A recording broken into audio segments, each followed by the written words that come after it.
안녕하셨습니까? 시니어 교차로 TV 박군입니다. 최근 기초연금과 국민연금에 대한 개혁 논의가 진행되고 있는 가운데 오늘은 2025년 연금 지급 기준에 포함되지 않는 금융소득 5가지와 금융재산 3가지에 대해 설명해 드리겠습니다. 기초연금 지급 기준에서 제외되는 소득과 재산을 설명드리기 앞서 연금개혁의 진행 상황에 대한 내용을 짚어드리고 가겠습니다. 지난 3월 20일 여야가 합의한 국민연금 개혁안이 국회 본회의를 통과했습니다. 2007년 이후 18년 만이자 1988년 국민연금 도입 이후 3번째 연금개혁이 법적으로 결실을 받습니다. 법안은 내년 1월 1일부터 시행되며 핵심 내용은 국민연금 보험료율을 2033년까지 기존 9%에서 13%로 단계적으로 인상하며 소득 대체율을 2026년인 내년부터 기존 40%에서 43%로 즉시 인상하는 것을 내용으로 합니다. 간단히 얘기하면 매달 내는 보험료가 늘어나는 대신 연금을 수령할 때 받는 금액이 커진다는 것을 의미합니다. 그럼 지금부터 기초연금 지급 기준에 포함되지 않는 금융재산과 소득을 알아보기에 앞서 먼저 금융재산이 뭔지부터 정의를 하겠습니다. 금융재산이란 현금, 수표, 어음, 주식, 예금, 적금, 부금, 계금, 연금, 예탁금, 출자금, 출자 지분, 채무증서, 주식, 채권, 국공채 유가증권, 수익증권, 신탁재산 등이 있습니다. 이러한 금융재산은 정보 시스템인 행복이음을 통해 정보를 조회합니다. 금융정보조사 대상자는 기초연금 수급권자와 그 배우자인데요. 부부 중 한 분이 기초연금을 먼저 신청하시게 되면 두 분 모두의 금융정보와 재산을 조사해서 기초연금 지급 기준에 반영합니다. 조사 범위와 산정 기준은 정기예금 혹은 정기저축 등의 저축성 예금의 경우 잔액 또는 총 납입액을 기준으로 반영됩니다. 요구불 예금의 경우 보통예금, 자유저축예금 등이 해당될 수 있고 3개월 이내의 평균 잔액을 기준으로 반영되는데요. 요구불 예금이란 입출금이 자유로운 예금을 말합니다. 처음 말씀드린 저축성 예금과 조금 헷갈릴 수 있지만 입출금이 자유로운 요구불 예금과 반대되는 상품으로 입출금이 자유롭지 못하고 예금을 해약하면 원금은 보장되지만 이자는 받지 못하는 그런 성격을 띤 예금을 저축성 예금으로 이해하시면 됩니다. 마지막으로 다른 많은 재산의 종류들이 있지만 가장 보편적으로 많이들 보유하고 계신 주식의 경우 기초연금 신청 후 조사 당시에 최종 가액을 기준으로 삼고 보험의 경우 기초연금 신청 후 조사 당시에 해지 환급금을 기준으로 금융재산에 반영합니다. 그럼 지금부터 기초연금 계산 시 포함되지 않는 금융재산 3가지를 먼저 알아보겠습니다. 첫째, 친목회 같이 공동으로 관리하는 회비를 위해 개설한 계좌로 금융기관에서 임의단체 계좌임을 증명하는 확인서를 받아 제출한 경우 금융재산에서 제외될 수 있습니다. 둘째, 종중, 문중재산, 마을 공동재산 등 이에 준하는 공동의 목적으로 사용하는 금융재산을 관할 세무서장으로부터 고유번호를 받아 고유번호 계좌에 이체한 경우 금융재산에서 제외될 수 있습니다. 하지만 고유번호 계좌가 아닌 개인 명의의 계좌로 관리하신다면 모두 금융재산에 포함되니 이 점 꼭 유의하시기 바랍니다.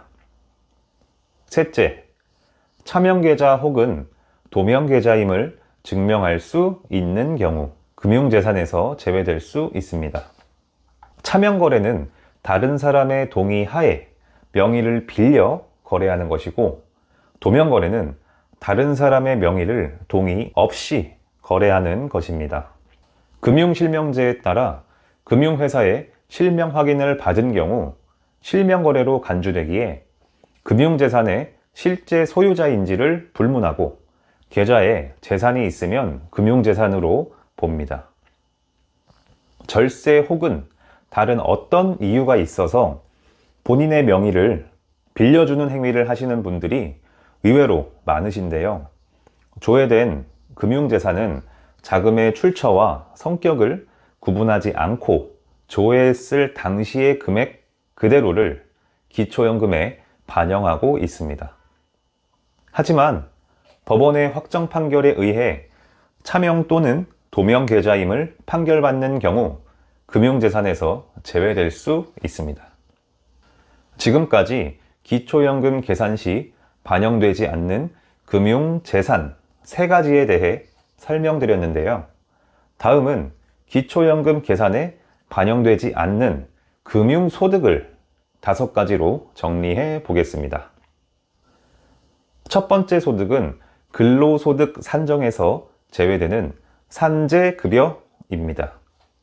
일용근로, 공공일자리, 자활근로 등 근로소득에서 제외되는 곳에서 발생하는 산재급여 소득은 기초연금 소득 산정 기준에서 제외됩니다. 하지만 일반적인 산재급여는 기본공제 없이 기초연금의 소득평가의 100%가 그대로 반영되므로 이 점 꼭 유의하셔야 합니다. 기초연금에 포함되지 않는 소득 두 번째는 실업급여입니다. 요즘같이 경제가 어려운 시대에 회사의 폐업이나 권고사직 등으로 일자리를 잃게 되는 분들이 급격하게 늘고 있습니다. 이런 경우 실업급여를 받으실 수 있는데요. 실업급여는 기초연금 지급 기준에서 소득에 포함되지 않으니 안심하고 받으셔도 됩니다. 또한 실업급여는 피부양자 자격과 지역 건보료에도 포함되지 않습니다. 기초연금에 포함되지 않는 소득 세 번째는 근로소득에 포함되지 않는 각종 소득입니다. 근로계약에 따라 일정한 고용주에게 3개월 이상 계속해서 고용되지 아니한 자, 동일한 고용주에게 계속해서 1년 미만으로 고용된 건설공사 종사자, 일당으로 급여를 받는 항만, 하역, 작업 종사자 등의 소득은 일용근로자 소득으로 기초연금의 소득평가액에 반영되지 않습니다. 또한 노인 일자리, 장애인 일자리 사업, 공공근로 등에 참여한 대가로 제공되는 공공일자리 소득과 자활근로, 자활 공공근로 등 자활급여의 일환으로 사업에 참여하여 근로를 제공하고 받는 급여 및 수당은 공공일자리, 자활근로 소득으로 기초연금 소득평가액에 반영되지 않습니다. 기초연금에 포함되지 않는 소득 네 번째는 각종 연금입니다. 주택연금과 농지연금은 집과 농지를 담보로 받는 대출의 성격을 띠고 있으므로 소득에 포함되지 않고 오히려 매달 받은 연금의 합계를 부채로 인정하여 100% 공제받을 수 있습니다. 건강보험 피부양자 산정 혹은 지역 건강보험료 계산 시에도 포함되지 않습니다. 또한 장애인연금법에 의한 장애인연금, 장애인복지법에 의한 장애수당은 소득에 포함되지 않지만 국민연금법에 의한 장애연금은 소득에 포함된다는 점 꼭 기억하시기 바랍니다. 기초연금에 포함되지 않는 소득 다섯 번째는 유공자 생활지원금입니다.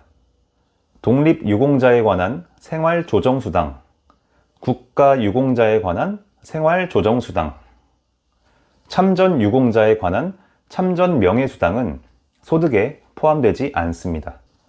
번외로 기초연금에 포함되지 않는 소득 여섯 번째는 자녀에게 받는 생활비입니다.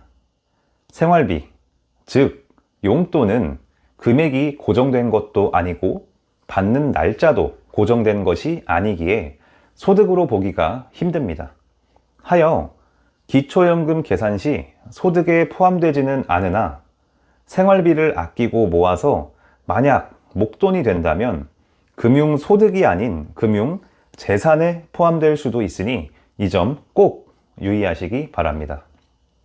자, 오늘 이렇게 기초연금 계산 시 지급 기준에 반영되지 않는 금융재산 3가지와 금융소득 5가지에 대해 설명드렸는데요. 그럼 이제 기초연금 신청을 해봐야겠죠? 올해는 1960년생부터 기초연금을 신청하실 수 있습니다. 기초연금 신청을 준비하시는 어르신들께서는 오늘 제가 말씀드린 내용을 참고하셔서 연금 신청을 하시면 되는데요. 여기서 마지막 한 가지 꼭 조심해야 할 부분이 있습니다. 기초연금 산정 시 금융재산과 소득에 대한 조사를 1차적으로 하지만 매년 상하반기로 나눠서 연 2회에 걸쳐 재조사를 합니다. 쉽게 말해 기초연금을 지금 받고 계셔도 1년에 2번 금융재산과 소득에 대한 조사를 정기적으로 실시해 변동사항이 있다면 즉시 기초연금 산정 기준에 반영하고 있습니다.